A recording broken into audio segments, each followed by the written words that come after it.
అధ్యక్ష బరాబర్ అన్నందుకే తొక్కుకుంటా నెత్తి మీద కాలు పెట్టి తొక్కి ఇక్కడికి వచ్చిన అధ్యక్ష అల్లా తప్పగా రాలే, అడుక్కొని రాలే, నెత్తి మీద కాలు పెట్టి తొక్కి ఇక్కడికి వచ్చిన అధ్యక్ష. నడుపుతున్నది సర్కారు కాదు, ఒక రౌడీ దర్బార్ అన్న స్థాయిలో చెలరేగిపోతూ తొక్కుకుంటూ వచ్చినా తొక్కుకుంటూ పోతా మళ్ళీ తొక్కుతా. ఎవరిని దొక్కినవు నువ్వు? ఉత్తమ్ కుమార్ రెడ్డిని దొక్కినవు. ఎవరిని దొక్కినవు? దామోదర్ రాజనరసింహన్ దొక్కినవు. ఎవరిని దొక్కినవు? బట్టి విక్రమార్కన్ దొక్కినవు. ఎవరిని దొక్కినవు? శ్రీధర్ బాబుని దొక్కినవు. పాత కాంగ్రెస్ వాళ్ళందరినీ తొక్కి పేమెంట్ కోటాలో 1000 కోట్లు ఢిల్లీకి వాడేసి నీ తొక్కలో సీటు తెచ్చుకున్నావు. ఆ సీటు కోసం ఏదో మిగతా వాళ్ళందరూ పోటీలు పడుతున్నట్టు ఇవాళ ఇష్టారీతిన ముఖ్యమంత్రి గారు ఒక వీధి రౌడీ కంటే హీనంగా అసెంబ్లీని వేదికగా చేసుకుని మాట్లాడిన పద్ధతికి సిగ్గుతో సభ్య సమాజం తలదించుకుంటుంది. మీకు తెలుసు కదా అధ్యక్ష, ద్రోణాచార్యుడు విద్య నేర్పేటప్పుడు శిష్యులకు అందరికి పెట్టండు ఆ పక్షి కన్నుకు గురిపెట్టుండని. గురిపెట్టినప్పుడు అందరికి ఒక ఆయన కాకులు కనిపించిన, ఒక ఆయన చెట్టు కనిపించింది, ఇంకొక ఆయనకు ఆకాశం కనిపించింది, ఇట్లా రకరకాలు కనిపించింది. అర్జునుడికి మాత్రమే పక్షి కన్ను కనిపించింది అధ్యక్ష. ఈరోజు నాకు కూడా రైతును రాజును చెయ్యడానికే ఈ రూరల్ అగ్రికల్చర్ రీజన్ ఎకానమీని గుర్తించి ఈరోజు గవర్నర్తో మీకు చెప్పించినాం అధ్యక్ష. అర్జునుడి కన్ను చిల్క మీద ఉన్నట్టు ఈయన కన్ను ఏదో అదేదో రైజింగ్ మీద ఏదో మీద ఉందంట. ఈయన కన్ను ఉన్నది ఇవాళ తెలంగాణలోని విలువైన భూములు, ఒక రియల్ ఎస్టేట్ బ్రోకరు.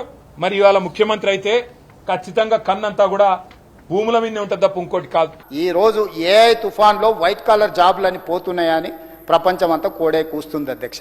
అందుకే ఈరోజు ఆ ఐటీఐలను ఏటీసీలుగా మార్చి అడ్వాన్స్డ్ టెక్నాలజీ సెంటర్స్గా 100 ఏటీసీలు అడ్వాన్స్డ్ టెక్నాలజీ సెంటర్స్ కింద మార్చి ఈరోజు వైట్ కాలర్ జాబులు పోతే బ్లూ కాలర్ జాబులు క్రియేట్ చేయాలా. ఈ బ్లూ కాలర్ జాబులే రేపు రాబోయే ఏఐ సునామీని తట్టుకొని నిలబడుతుందని చెప్పి మన యువతను సన్నద్ధం చేయడానికి ఈరోజు ప్రయత్నం చేస్తున్నాం. ఏఐ వస్తుందట, వైట్ కాలర్ జాబ్స్ పోతాయట, ఈయన బ్లూ కాలర్ జాబ్స్ ఇస్తాడంట. అంటే ఏమంటుండంటే ఇప్పుడు సాఫ్ట్వేర్ ఇంజనీర్లు ఉన్న వాళ్ళందరూ ప్లంబర్లు కావాలి, మెకానికల్ కావాలి, నేను పెట్టే ఐటీఐలో చదువుకోవాలని చెప్పి గౌరవ ముఖ్యమంత్రి గారు చెప్తా ఉన్నారు. అంటే ఈయన తెలివితేటలు, ఈయనకు ఐఐటికి IIITకి తేడా తెలియని సన్నాసి ముఖ్యమంత్రి ఈయనంట బ్లూ కాలర్ జాబ్లు సృష్టిస్తాడంట. ప్యూర్ గానీ క్యూర్ గానీ లేకపోతే రేర్ గానీ ఇది ఒక పాలసీ డాక్యుమెంట్ అధ్యక్ష. ప్యూరు రేర్ అట. ప్యూర్ కాదు రేర్ కాదు, నీది చోర్ మోడల్ 420 మోడల్ తప్ప ఏది కూడా లేదు. ఏ ఎంక్వైరీ అడుగుతా ఎంక్వైరీ నేను వేయడానికి సిద్ధంగా ఉన్న అధ్యక్ష. టీడీఆర్ మీద, హెల్త్ పాలసీ మీద మీరు లేఖ రాయండి. మీరు అడిగిన విచారణ ఇదే సభలో ప్రకటించకపోతే ఈ ప్రభుత్వం ఇదే సభలో క్షమాపణ చెప్తుంది. ఆయన ముఖ్యమంత్రి కదా, ఆయన దగ్గరే అపరిమితమైన అధికారం ఉంది కదా, ఏ విచారణ ఏం చేయదలుచుకుంటాడో చేసుకోమనండి. మేము ముందే చెప్పాం. ఆయన మేము చాలా లెక్కలు రాశాం. రైతు బంధు ఇవ్వమని లెక్క రాశాం, వేస్తాడా? 4000 పెన్షన్ ఇవ్వమని రేపటి నుంచి రాస్తాం, వేస్తాడా? 6000 పెన్షన్ దివ్యాంగులకు ఇవ్వమని లేఖ రాస్తాం, వేస్తాడా? తులం బంగారం ఇవ్వమని లేఖ రాస్తాం, ఇస్తాడా?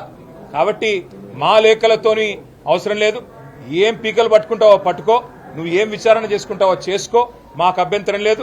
నీలాంటి గజ దొంగని ఖచ్చితంగా నిరోధిస్తాం, ఖచ్చితంగా ప్రజల తరఫున కొట్లాడుతున్నాం. కాంట్రాక్టర్ల బిల్లుల నుంచి రిటైర్మెంట్ ఉద్యోగుల బెనిఫిట్స్ వరకు లెక్క కడితే 1,40,000 కోట్ల చేతి బదుల అప్పులు రిజర్వ్ బ్యాంకులో కూడా అడ్వాన్స్ తెచ్చేసుకోరు. జీతభత్యాలు ఎన్నికొతే ఆడ డబ్బులు లేవు.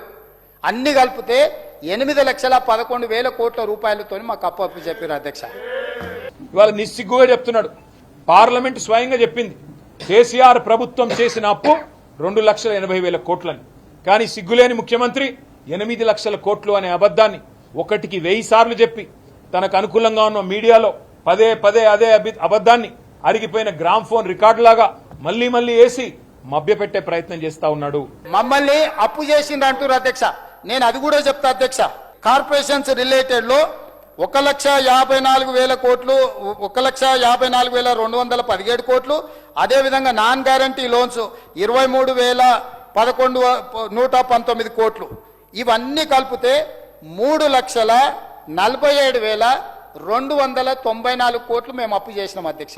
2,80,000 కోట్ల అప్పు కేసీఆర్ ప్రభుత్వం 9.5 ఏళ్లలో చేస్తే ఇవాళ ముఖ్యమంత్రి చెప్పిండు నేను 2.5 ఏళ్ల లోపలనే 3,47,000 కోట్ల అప్పు చేసిన అన్నాడు. అంటే 10 ఏళ్ల కేసీఆర్ గారి ప్రభుత్వంలో చేసిన అప్పు కంటే 60,000 కోట్లు 2.5 ఏళ్లలోనే రేవంత్ రెడ్డి చేసిండంటే మరి ఒక్కరికన్నా నేను అడుగుతా ఉన్నా, ఒక్క పేదవాడి కన్నా ఒక్క రూపాయి అన్న వచ్చిందా?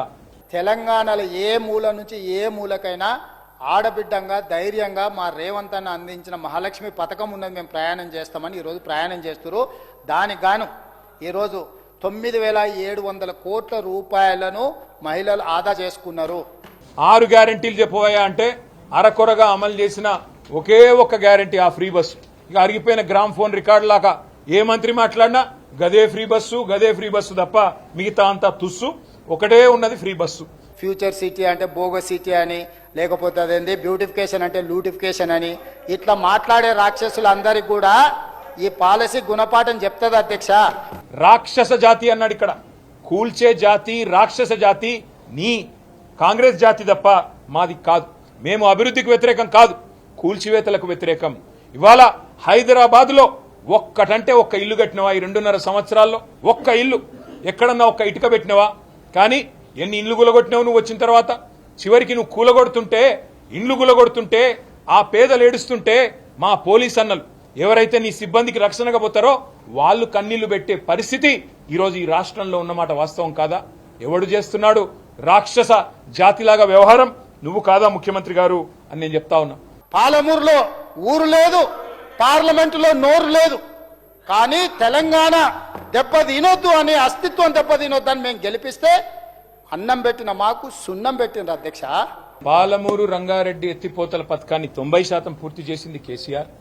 8 లక్షల ఎకరాలకు గత 9.5 సంవత్సరాలుగా నీళ్లిచ్చింది కేసీఆర్. వాళ్ళు పెండింగ్ పెట్టిన ప్రాజెక్టులన్నింటినీ రన్నింగ్ ప్రాజెక్టుగా మార్చి అద్భుతంగా కల్వకుర్తి, భీమా, నెట్టెంపాడు వీటన్నిటి నుంచి కూడా 8 లక్షల ఎకరాల కాయకట్టుకు మహబూబ్నగర్ జిల్లాలో నీళ్లిచ్చింది కేసీఆర్.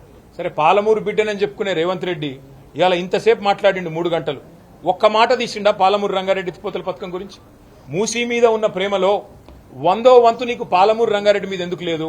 బరాబర్ మళ్ళా చూసుకుందాం. 29లో తొక్కకపోతే చూడండి, 29 మొత్తం కలిసి రాండి, మొత్తం కట్ట కట్టుకొని రాండి. 29లో కూడా తొక్కకపోతే చూడు. ఇదేనా సవాల్? ఆయన కొడంగల్లో ఎన్నిసార్లు ఓడిపోయిండు? ఓడిపోతే రాజకీయ సన్యాసం అన్నాడు. రాజకీయ సన్యాసం అని చెప్పి తప్పించుకున్న సన్యాసికి ఏదో వాగుతాడు. ఆయన ఇలా పదవిలో ఉన్నాడు, ఆయన మైక్ కట్ కాదు కాబట్టి వాగుతున్నాడు. అప్పుడప్పుడు ఇట్లాంటివి వస్తాయి. కాలం మనది కానప్పుడు వానపాములు కూడా నాగుపాములై బుసలు కొడతాయి అప్పుడప్పుడు. ఇవాళ ఒక 3 ఫుట్ బుడ్ర ఖాన్ గాడు కూడా తీస్మార్ ఖాన్ లాగా పోజులు కొడుతున్నాడు. చూసుకుందాం, తప్పకుండా భవిష్యత్తులో చూసుకుందాం.